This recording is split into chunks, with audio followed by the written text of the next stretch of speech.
మాజీ ఎమ్మెల్యే పెద్ది సుదర్శన్ రెడ్డి నివాసానికి వెళ్తున్నారు మాజీ సీఎం కేసీఆర్. సో ఆయన మరణం తర్వాత ఈరోజే మొదటిసారి కేసీఆర్ ఆ కుటుంబానికి ధైర్యం చెప్పబోతున్నారు. అయితే ఇలా 9వ తేదీన నల్లబెల్లికి కేసీఆర్ రాబోతున్నారట. సుదర్శన్ రెడ్డి కుటుంబాన్ని కేసీఆర్ పరామర్శించబోతున్నారు. ఇలా 9, 10 తేదీల్లో పెద్ది సుదర్శన్ రెడ్డి సంస్మరణ సభలు జరగబోతున్నాయి. 9వ తేదీ సంస్మరణ సభలో కేసీఆర్, కేటీఆర్లో పాల్గొనబోతున్నారు. ఇక 10వ తేదీన సంస్మరణ సభకి హరీష్ రావు రాబోతున్నారు.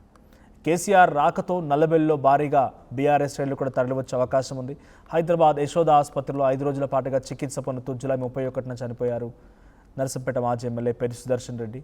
సో 9, 10వ తేదీలో సంస్మరణ సభలు జరగబోతున్నాయి. 9వ తేదీన కేసీఆర్ హాజరు కాబోతున్నారు. ఆయనతో పాటు కేటీఆర్ ఉంటారు. 10వ తేదీన హరీష్ రావు ఈ సంస్మరణ సభలో పాల్గొనే అవకాశం ఉంది.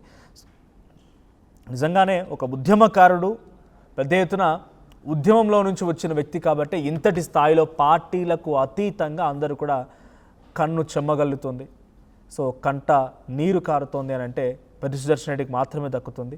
పార్టీలకు అతీతంగా ఆయన మరణాన్ని ప్రతి ఒక్కరూ జీర్ణించుకోలేకపోతున్నారు, కంటతడి పెడుతున్నారంటే ఆయన గొప్పతనమైన ఉద్యమ నేపథ్యం కూడా అంతటి స్థాయిలోనే ఉంది. సో ఈరోజు అటువంటి ఉద్యమకారుడి మరణానికి పెద్ద ఎత్తున భారీగా జనం తరలి వచ్చి అక్కడ అంత్యక్రియలు పూర్తయ్యాయి. సో 9, 10వ తేదీలో అదే స్థాయిలో ఆయన గుర్తు చేసుకుంటూ మరోసారి సంస్మరణ సభలు పెట్టబోతున్నారు. ఆ సభలకు కేసీఆర్ హాజరవుతారు. మా ప్రతినిధి మధు సిద్ధంగా ఉన్నారు. మధు, సో 9, 10 తేదీల్లో సంస్మరణ సభలు జరగబోతూ ఉన్నాయి. నర్సంపేట మాజీ ఎమ్మెల్యే పెద్ది సుదర్శన్ రెడ్డికి సంబంధించిన సంస్మరణ సభల్లో కేసీఆర్ పాల్గొనబోతున్నారు. ఎటువంటి ఏర్పాట్లు జరుగుతున్నాయి? సో నాకు తెలిసి కేసీఆర్ వస్తున్నారంటే అదే స్థాయిలో జన సమీకరణ కూడా జరిగే అవకాశం ఉంది. అదే స్థాయిలో పెద్ద ఎత్తున జనం కూడా గుమికూడే అవకాశం ఉంది. ఎటువంటి ఏర్పాట్లు జరుగుతున్నాయి? నిన్న already BRS party state office లో ఉమ్మడి వరంగల్ జిల్లాకి సంబంధించినటువంటి నాయకులంతా కూడా బీటీఆర్ బీఆర్ఎస్ పార్టీ నాయకులంతా కూడా ఈ సంస్మరణ సభ పెద్ద ఎత్తున నిర్వహించాలి అనేటువంటిది కేసీఆర్ డైరెక్ట్ గా హాజరవుతున్నారు 9వ తారీఖు రోజు. కాబట్టి నల్లబెల్లికి బీఆర్ఎస్ పార్టీ శ్రేణులు పెద్ద ఎత్తున రీచ్ అయ్యే సిచ్యువేషన్ కనిపిస్తా ఉంది. మొన్న అంతిమ యాత్ర సందర్భంగా జనాలు పెద్ద ఎత్తున తరలి రావడము, ఆ రెస్పాన్స్ చూసిన తర్వాత బీఆర్ఎస్ పార్టీ సంస్మరణ సభను కూడా పెద్ద ఎత్తున నిర్వహించాలి అనేటువంటి ఒక నిర్ణయం తీసుకోవడం జరిగింది. మొత్తం 9, 10 తేదీలో సుదర్శన్ రెడ్డికి సంబంధించినటువంటి సంస్మరణ సభలు ఉంటాయి. 9వ రోజు మాత్రం కేసీఆర్ హాజరవుతారు. 10వ రోజు జరిగేటువంటి సంస్మరణ సభకి హరీష్ రావు హాజరవున్నట్టుగా తెలుస్తా ఉంది.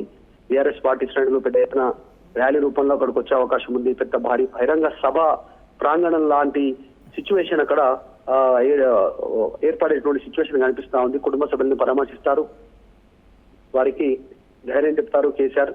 పిల్లలకు సంబంధించినటువంటి సుదర్శన్ రెడ్డి పిల్లలకు ఎడ్యుకేషన్ భరోసా, తర్వాత మొన్నటి వరకు జరిగినటువంటి పరిణామాలపైన ఆయన అడిగే భరోసా ఇవ్వనున్నట్టుగా తెలుస్తా ఉంది.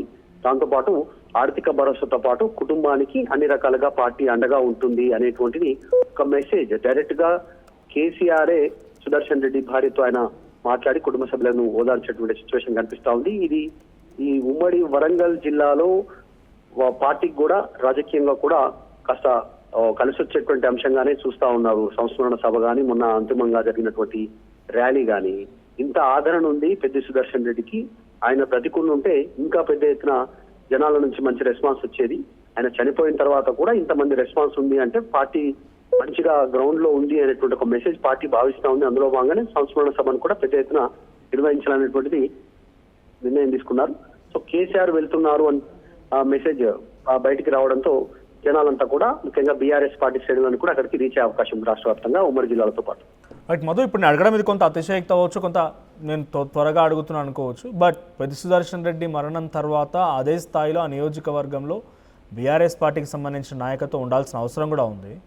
సో ఇప్పుడు కేసీఆర్ ఎటువంటి నిర్ణయం తీసుకోబోతున్నారు అంటే ఇప్పుడు కొంత ఇది చాలా వేగమేమో, ఇంకా సమయం ఉంది, తర్వాత నిర్ణయం తీసుకోవచ్చు. బట్ ఈ వేదికపై నుంచి పెద్ది సుదర్శన్ రెడ్డి ఆ స్థాయిలో జనం యాక్సెప్ట్ చేశారు, ఆ స్థాయిలోనే ఆయన అంతిమయాత్రలో మనం చూసాం. కాబట్టి వారందరికీ పెద్దన్నగా, మళ్ళీ పెద్ద దిక్కుగా ఎవరిని ఉంచే అవకాశం ఉంది? ఆ కుటుంబంలో నుంచి ఇంకెవరైనా కేసీఆర్ రైట్ మీ నాయకుడు, మీ నాయకురాలని చెప్పే అవకాశం ఏదైనా ఉంటుందా?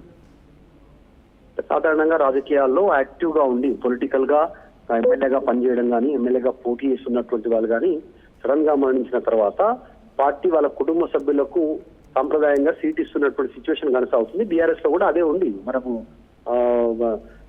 దుబ్బాకకు సంబంధించిన సోలిపేట సంబంధించిన కుటుంబ సభ్యుల నుంచి వాళ్ళ మిసెస్ కి సీట్ ఇచ్చారు. తర్వాత సాయన్న కంటోన్మెంట్ కి సంబంధించి వాళ్ళ కూతురికి టికెట్ ఇచ్చారు. ఆమె కూడా చనిపోతే మరొక కూతురికి ఇచ్చినటువంటి సిచ్యువేషన్ మనం చూసాం ఫేస్ కంటిన్యూగా. అంటే సానుభూతి పరంగా వాళ్ళ కుటుంబ సభ్యులకు అండగా నిలబడే ప్రయత్నం. రీసెంట్ గా జూబ్లీస్ మాగంటి గోపీనాథ్ మరణిస్తే కూడా మాగంటి సునీతకు టికెట్ ఇచ్చి పార్టీ అండగా నిలబడి పెద్ద ఎత్తున ప్రచారం నిర్వహించినటువంటి సిచ్యువేషన్ ఉంది. సో ఇప్పుడు కూడా పెద్ద సుదర్శన్ ప్లేస్ లో స్వప్నకే టికెట్ ఇచ్చే సిచ్యువేషన్ ఉంది ఆయన సతీమణికి అనేటువంటి చర్చ ఉంది. టూ ఎర్లీ అయినప్పటికీ కూడా ఇమీడియట్ గా బై ఎలక్షన్స్ లేవు. ఆయన మాజీ ఎమ్మెల్యే ప్రస్తుతం కాబట్టి వచ్చేటువంటి ఎలక్షన్ దృష్టిలో పెట్టుకుని అప్పుడు సమీకరణాలు మారే సిచ్యువేషన్ కూడా ఉండొచ్చు. ఎందుకంటే పార్టీ గెలుపు పైన దృష్టి పెట్టే అవకాశం ఉంటుంది. పార్టీ మాత్రం కుటుంబాలకు అండగా నిలబడేటువంటి ప్రయత్నం మెసేజ్ గతంలో చేసినటువంటి దాన్ని బట్టి చూస్తే కనపడతా ఉంది. మరి ఫ్యూచర్ లో ఆమెకు మరి పార్టీ ఫ్యూచర్ లో డీలిమిటేషన్ కూడా జరగనుంది, నియోజకవర్గాల విభజన అనేటువంటిది కూడా చర్చ ఉంది. కాబట్టి ఆ సిచ్యువేషన్ లో పార్టీ నిర్ణయం తీసుకునే అవకాశం ఉంది. కానీ పార్టీ పూర్తి స్థాయిలో అండగా ఉంది. ఆర్థికంగా కానీ జరుగుతున్నటువంటి అన్ని కార్యక్రమాలకు సంబంధించి వాళ్ళతో పాటే ఉంది అనేటువంటి ఒక మెసేజ్ తీసుకెళ్లే ప్రయత్నంలో భాగంగా బీఆర్ఎస్ చేస్తా ఉంది. మనం చూస్తా ఉన్నాం వరుస పరిణామాలు.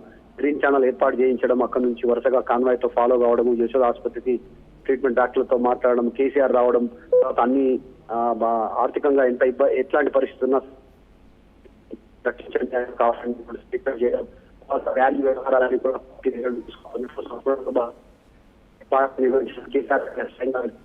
కుటుంబానికి అండగా ఉండేటువంటి సిచ్యువేషన్ కనిపిస్తా ఉంది. ఎగ్జాంపుల్స్ ఇందాక తీసుకున్నటువంటి దుబ్బాక కానీ కంటోన్మెంట్ కానీ జూబ్లీస్ లో పార్టీ ఎట్లా అండగా ఉండిందా కుటుంబ సభ్యులకి, సో ఇక్కడ కూడా సుదర్శన్ రెడ్డి కుటుంబానికి పార్టీ అండగా ఉంటుందని ఒక మెసేజ్ ఇవ్వడానికి కేసీఆర్ అక్కడికి వెళ్తా ఉన్నారు. Right, thank you Madhu.